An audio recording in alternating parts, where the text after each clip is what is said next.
All right, let's bring in a 3-time CrossFit Games athlete and just generally good dude, Sean Sweeney. Sean, thanks so much for joining us today, man. How you doing? Doing well, man. Thanks for having me. So first off, how did you get the honor, and I'll use air quotes for that, of being Dave Castro's guinea pig? I think the quotes are good. The quotes, whatever quotes are necessary there. No, I'm not really sure, to be honest with you. I have no idea. I just kind of got an email, said like on a Wednesday, said, "Hey, can you come to the ranch to test some games workouts for Dave?"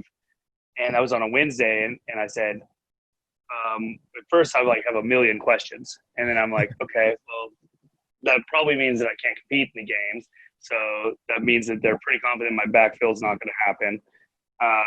Okay, and that was like they wanted me to be there on that Monday, so I had like a few days notice. I'm like, all right, so short answer, yes, I absolutely would love to be a part of this.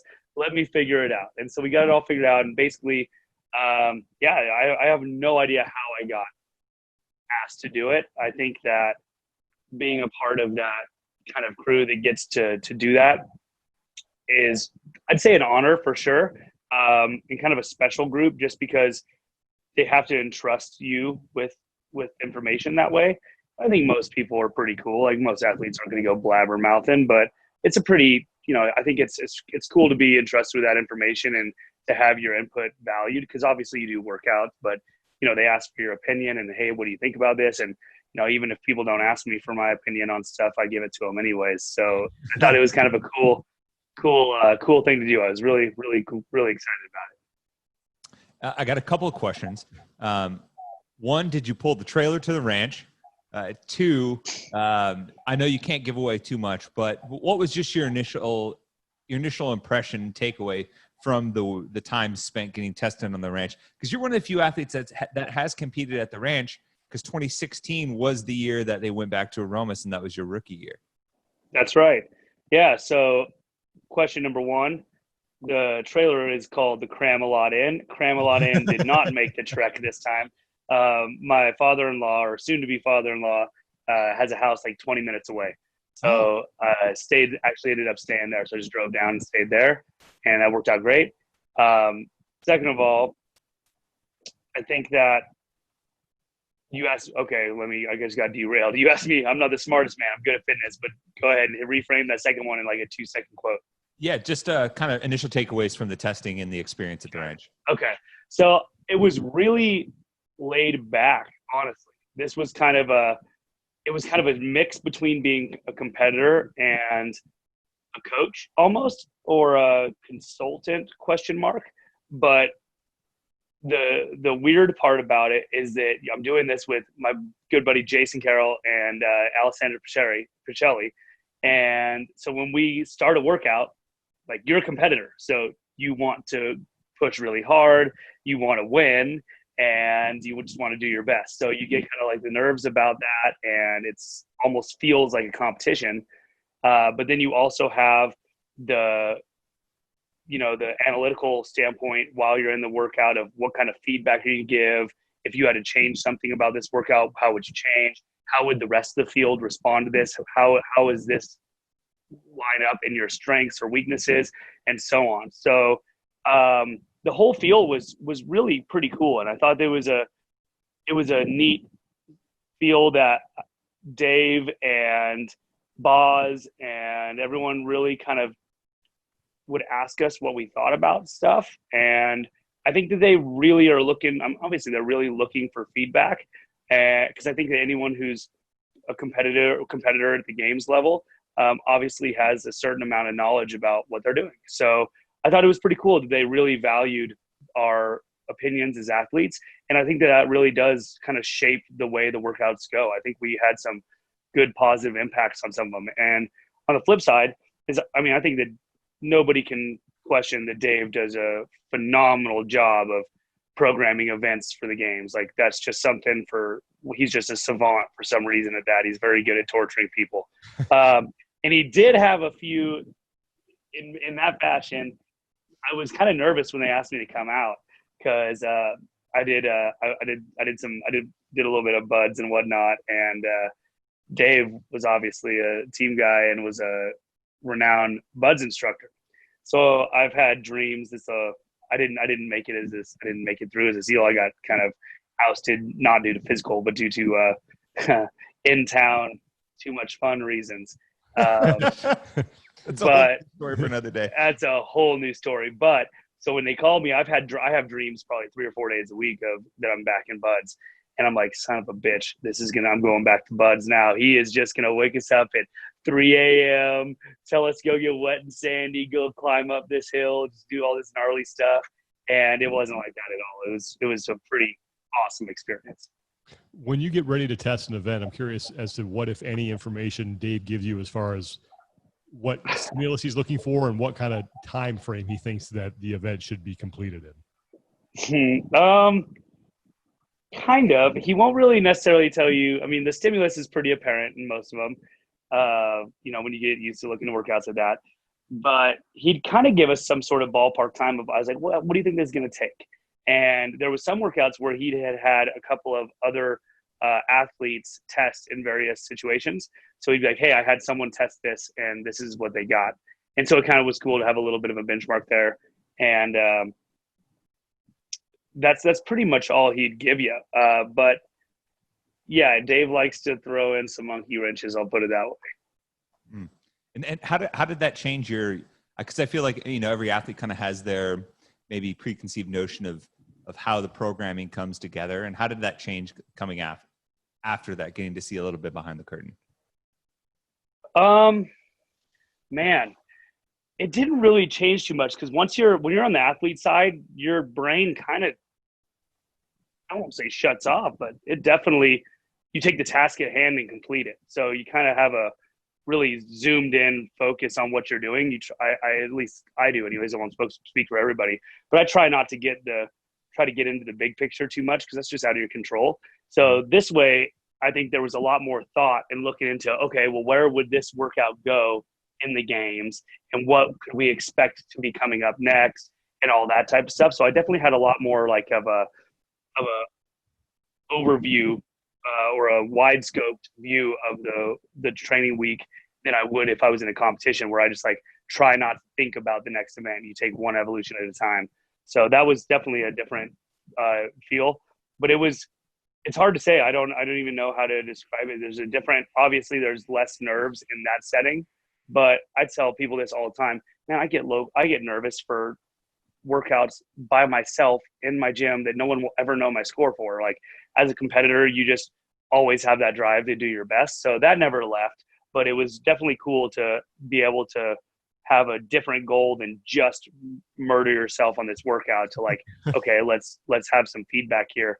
There's a couple workouts. I think as an athlete, I think that he had a really good group of us with myself, Jason Carroll, and Alessandra Pacelli. We were the three main testers that weekend. We had Allison Scuds and her boyfriend, Raphael. Shoot, I can't remember his last name. Durand. I'm the worst. I'm sorry. Huh? Durand. Raph Durand. Okay, yes. There we go. So Raph Durand, he's an awesome dude. Stronger than shit, by the way. And so they came in and they did a session with us on the final day. But they had the mix was neat because Jason is a motor monster. So he's very, very, very good aerobically. He's a lighter athlete. I think he only weighs like 112 pounds or something. So he's definitely good with more of the body weight movements, and he moves fast. He's a zippy little bastard running around, and he's just incredibly tough. Jason is one of the toughest dudes that I've came across in CrossFit. And then Alessandra, she's got just massive amount of experience, and she's one of the strongest athletes in the women's field. So you've got kind of zippy bastard Jay, you've got strong woman Alessandra, and then you've just kind of got like mid pack of jack of all trades, master of none, me. So it was kind of a cool differing points of views coming across all the workouts for sure, which I think was really beneficial because I'd have a different take a little bit on a workout than Alessandra would, and Jason would have a different take on it than I would. So it kind of gave us a broad spectrum view of how the field is going to respond to that stimulus. Dave has said that the games this year, assuming they happen, are going to be unlike any other in the past. After testings, I don't know if you tested all of them, but testing some of these events, what do you think about that statement? You know, I think that every year we get in this position, and every year he raises the bar a little bit and throws maybe a new twist in. Like, I don't know if you remember that year that they told us to get ready for a plane at like 3 a.m. But like every year there's some sort of unknown. And every year we say when that year is about to start, oh, this is going to be the gnarliest year ever. And I think it's correct every year. I think it raises the bar every year, and every year there's a twist that nobody's prepared for, and it catches you off guard. And I don't think this will disappoint. I mean, it's going to be a gnarly test, as the game should. And I think that there's a fine line, which Dave rides really well. Not to toot his horn too much here, but he does a really good job of figuring out, like, okay, let's push these miserable bastards as hard as we can without like going over the cliff. And I think he's going to be pretty tight on this one. Well, one twist that I saw come out of that weekend that surprised me was his post about you being a real cowboy, how he had some doubts coming into the weekend and how that changed. And I want to know, did you guys jot up about that a little bit? Because you got into some of my pastime. It's the Mexican steer tripping a little bit. And what was that kind of interaction like? I think it's kind of cool because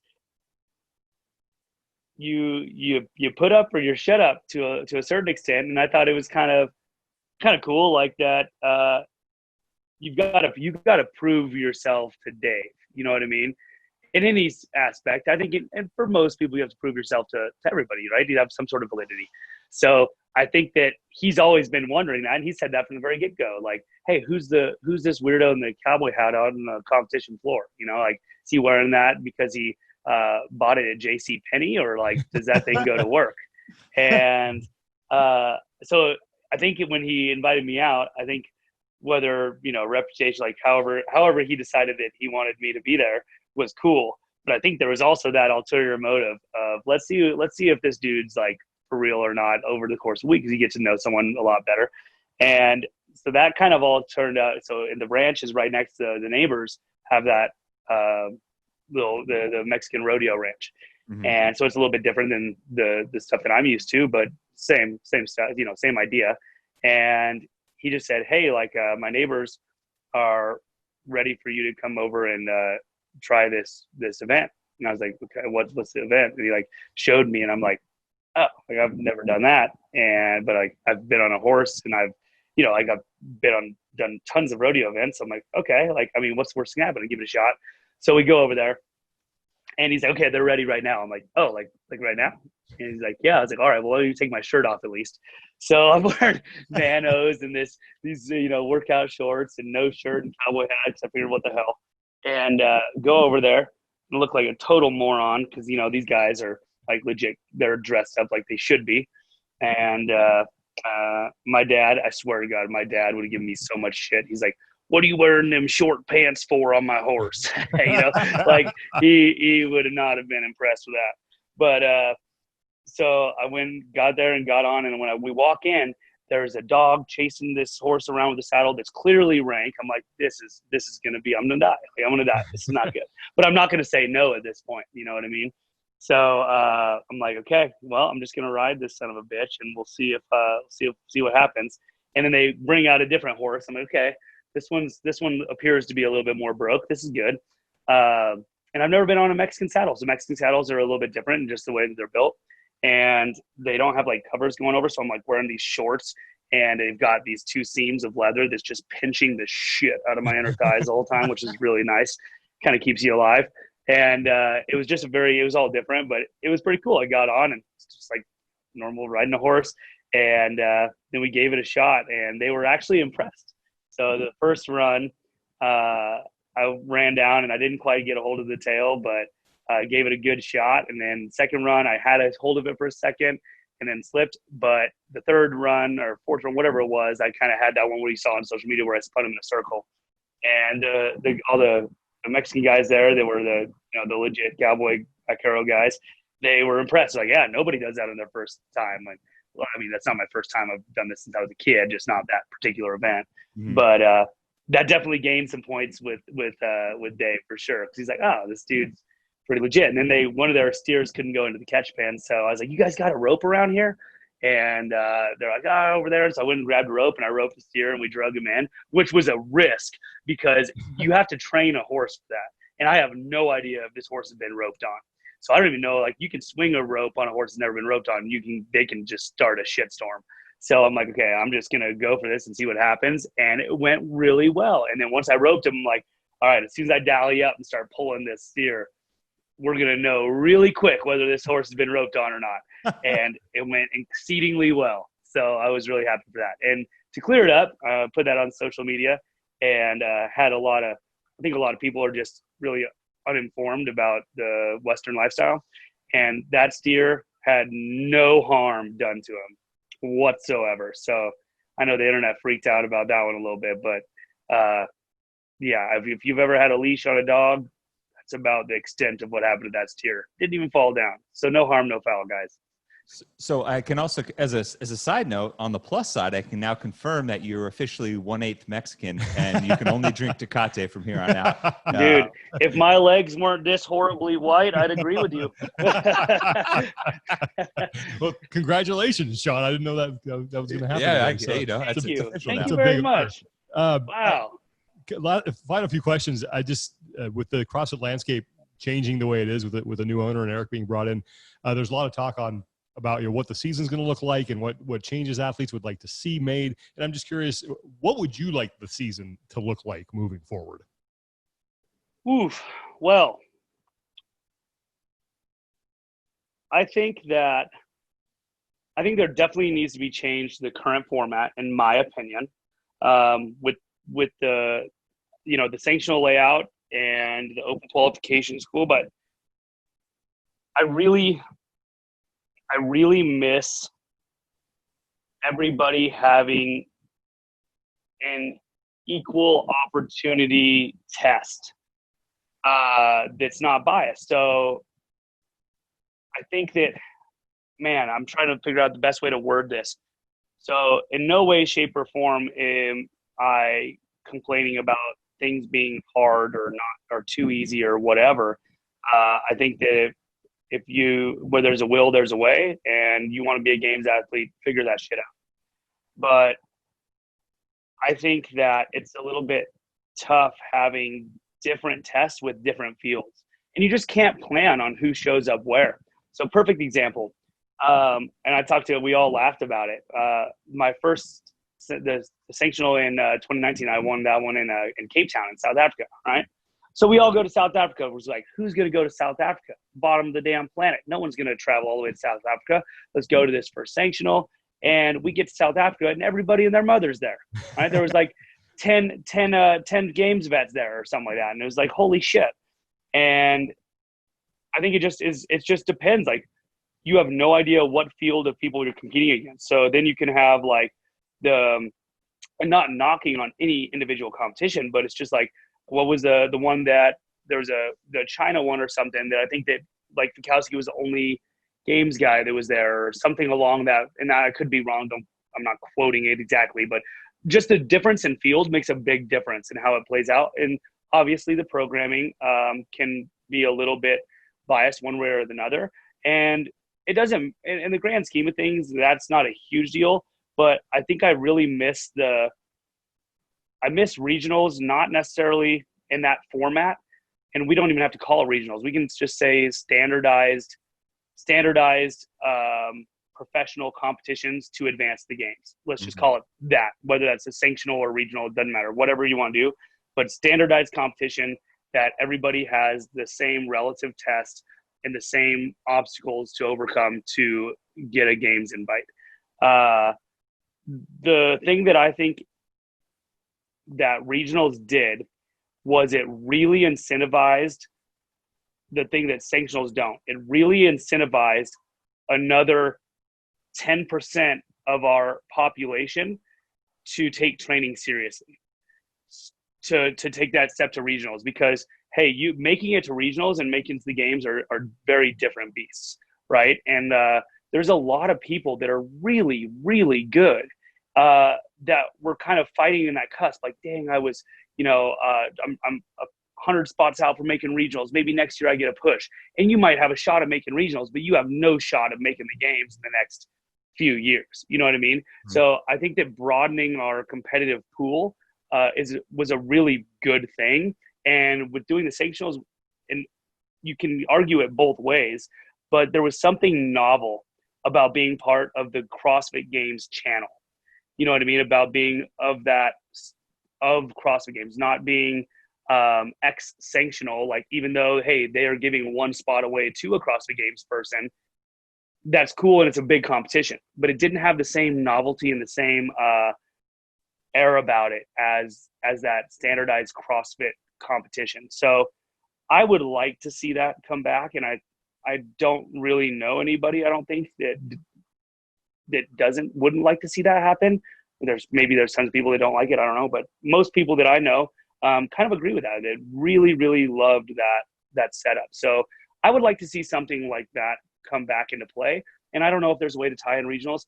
They don't pay me for my brains, so I'll keep them out of there. But actually, they don't pay me for anything, to tell you the truth. but so I think that's what I would like to see, that standardized CrossFit league. All right. Well, I agree with everything you just said. Mm-hmm. So I think someone should pay you for your brain, Sean. Man, they say you can't get a job anymore. Well, listen, man, we appreciate you taking the time to do this. Happy birthday. Happy belated birthday. And we look forward to talking to you again sometime. All right. Thank you very much. Appreciate it, guys.